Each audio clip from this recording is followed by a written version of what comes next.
Boa noite, meus queridos amigos do Brasil e os amigos que ainda nos ouvirão no futuro ou em qualquer parte do nosso querido planeta. Hoje nós damos continuidade ao nosso estudo na Terra de Jesus, no nosso programa Nos Passos do Mestre e dentro dele o nosso tema Momento com Jesus, onde a gente tenta, da forma possível, abordar nossas experiências pelos locais visitados com o nosso grupo, a nossa geografia espiritual. Israel é um livro aberto, é um evangelho geográfico espiritual, que cada árvore, cada pedra, cada lago, cada fonte fala ativamente da passagem de Jesus entre nós. Ontem nós vimos o nosso estudo no Mar da Galileia, no capítulo 4, versículo 35 em diante do evangelista Marcos. E hoje a nossa experiência vai ser sobre a nossa visita a Caná da Galileia, dentro do ministério de Jesus na Galileia, hospedados em Tiberíades. Nós levantamos e saímos observando o sol que envolvia todos nós com seu calor, o mar da Galileia à direita, nos inspirando e nos trazendo toda a paz que necessitávamos para ir à nossa visita ao que narra o capítulo 2 do Evangelho de João, que foi as bodas de Caná na Galileia. Subimos através da estrada que passa por dentro de Tiberíades, observando os níveis que a Galileia, o mar da Galileia, fica a 245 metros abaixo do nível do mar. A manhã estava bela, muita gente, mas parece que as pessoas estão cada vez mais necessitando de renovar o seu reencontro com Jesus. Ao chegar na igreja de Caná, antes um pouquinho, a uns 200 metros no máximo, nós nos deparamos com a igreja de Bartolomeu, que era de Caná, Bartolomeu ou Natanael. Essa igreja foi construída em cima da casa onde ele viveu em Caná. E nós temos a narrativa de João falando que quando Jesus escolheu Filipe, aquele entusiasta, era amigo de Bartolomeu, que chegou entusiasmado para ele e disse que encontramos o mestre daquele do qual falam os profetas. O que Bartolomeu perguntou de ele, de onde é? É de Nazaré, onde se viu sair coisa boa de Nazaré, o que demonstra pela proximidade que existe entre as duas cidades. É possível que Bartolomeu conhecesse muito bem a aldeia de Nazaré e não a valorizasse, porque era uma cidade próxima da sua e ele gostaria de ver coisas, ou profetas, ou vamos dizer, vultos espirituais, como o Messias esperado de todos, que fosse de uma cidade diferente, famosa, e ignorando a simplicidade de Jesus e que ele é Senhor absoluto de todos os locais que tem nesse planeta, do qual ele é o governador. E Filipe, de uma certa forma, disse para ele, vem e vê, e quando ele se aproxima, Jesus diz, eu te conheço, Filipe. Está aí um judeu de verdade. Está aí alguém que conhece toda a história de Israel e do seu povo. E disse para ele, eu te conheço, eu vi você orando debaixo da figueira. Porque os judeus, no momento de fazer a sua oração, eles escolhem uma árvore como a figueira, é uma das árvores sagradas da Torá, entre as 7 espécies sagradas, que são o trigo, o centeio, a figueira, a romã, a uva, a tâmara e a oliveira. São os 5 frutos e as 2 sementes sagradas da Torá. Então eles oram debaixo de uma figueira porque é uma árvore ou um fruto, da qual o fruto é muito famoso aqui em Israel. Então nós observamos a forma natural dos acontecimentos entre pessoas que conheciam a região, os costumes, e não tinham nenhuma surpresa com as reações que apareciam e aquilo que se falava a respeito. Ao passarmos de frente da igreja de Bartolomeu, Natanael, relembrando esses fatos, nós caminhamos e chegamos na igreja de Caná. Muita gente. Havendo missa, sempre tem missa ali dentro, e a gente não teve um acesso direto no momento, frente da igreja, e entramos pela lateral e nos reunimos nas ruínas arqueológicas que ali se encontram, escavadas no local onde fora o salão de recepção, onde aconteceu o casamento, as bodas de Caná. E João diz que 3 dias depois realizou-se umas bodas em Caná. 3 dias depois significa 3 dias depois da escolha de Filipe. E naquela época, casamento era uma coisa muito importante, ainda hoje é a construção da família. A própria Torá diz que você pode deixar de ir orar na sinagoga se você vai a um casamento. É como se fosse uma coisa tão importante quanto ir orar no templo ou na sinagoga. E diz João que Jesus foi convidado. Jesus, Maria e seus discípulos. Devia ser alguém amigo da família, porque eles estavam todos muito bem ambientados.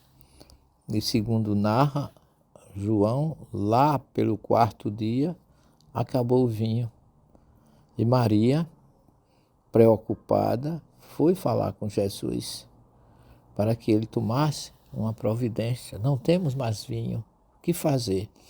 A gente imagina que a pessoa que estava se casando era uma pessoa muito amiga de Maria ou da família deles, porque Maria era uma convidada, mas ela tomou a iniciativa de pedir ajuda a Jesus.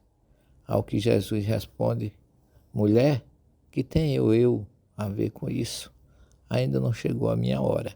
Parece-nos uma resposta de indiferença, ou que não valorizasse o momento, né, a ocasião. Mas Maria não se desanima com essa resposta de Jesus. Pelo contrário, ela sabia o filho que tinha, o quanto ele era fiel e amável com sua mãe, porque ela disse: fazei tudo quanto ele vos ordenarem. Disse para os servos. Então ela já sabia que ele ia tomar alguma providência.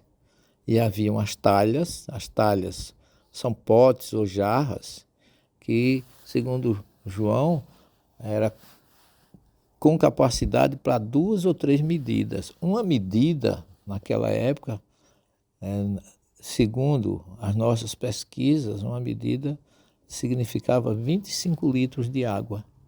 Então, se era 2 ou 3 medidas, no mínimo, era 50 ou 75 litros de água. Não era pouca água. E havia ali 6 vezes 70, 6 vezes 7 são 42, 420. No mínimo, era em torno de uns 400 litros de água.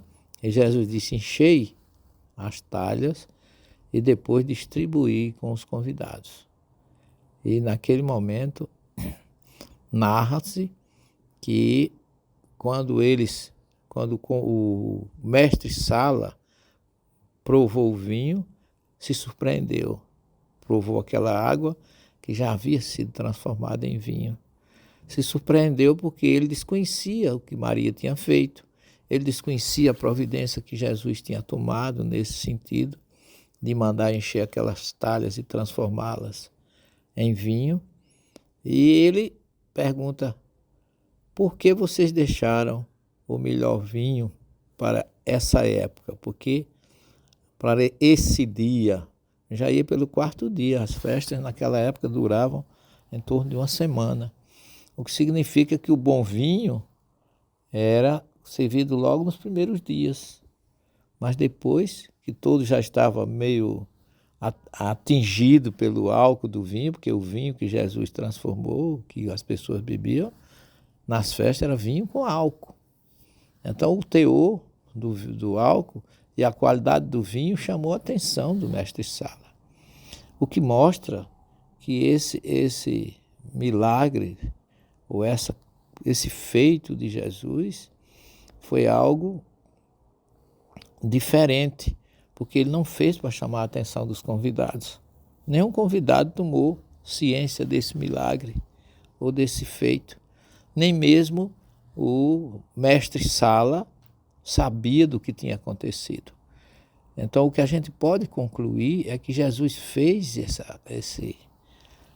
tomou essa providência e realizou esse milagre, entre aspas, ou esse feito, como se chama o texto mais é feito, porque não havia nada que Jesus não pudesse fazer ou que fosse anormal. Ele fez só para chamar a atenção dos discípulos e não dos convidados, porque nenhum convidado tomou consciência, como também o mestre Sala, mostrando que Jesus não fez uma espécie de milagre que ele não queria que todos tomassem consciência, mas que chamasse a atenção daqueles que tinham se dedicado ou escolhido segui-lo, mostrando que o verdadeiro milagre ou a verdadeira atitude de Jesus foi transformar pessoas e não transformar água em vinho. Isso é coisa muito simples para ele. Hoje mesmo a gente toma iogurte, por exemplo, de morango, mas não é morango, é essência com sabor de morango. Então Jesus colocou um sabor agradabilíssimo naquela água transformada em vinho que todos acharam que era o melhor vinho, porque na verdade o objetivo dele foi chamar a atenção dos discípulos e deixar como lição para nós a nossa transformação de uma situação em que nos encontramos para uma situação melhor. E quando nós terminamos de explicar isso para o nosso grupo, dentro lá do ambiente da igreja de Caná, nós saímos, depois de observar toda a parte arqueológica, toda a sua história, visitando a igreja. Lá dentro tem um quadro pintado com o nome de Natanael.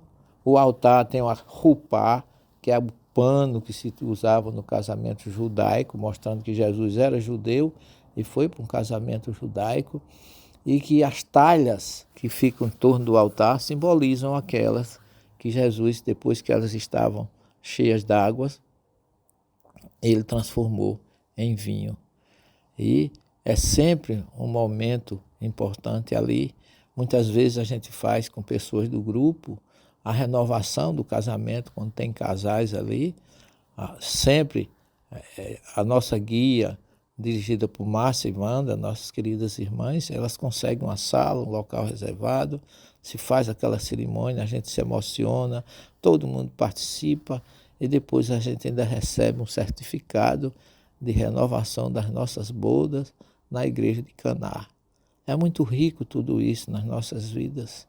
É um momento de satisfação e de alegria poder, na geografia, na história, no evangelho, a gente poder rever esses locais e sentir as energias revivificantes da nossa alma e do nosso espírito, quando a gente se encontra em lugares como aquele, meditando, vendo a face das pessoas que estão ali, a alegria no rosto de muitos, a meditação que envolve outras pessoas, um sentado num canto meditando, o outro parecendo sentir toda a energia naquele momento.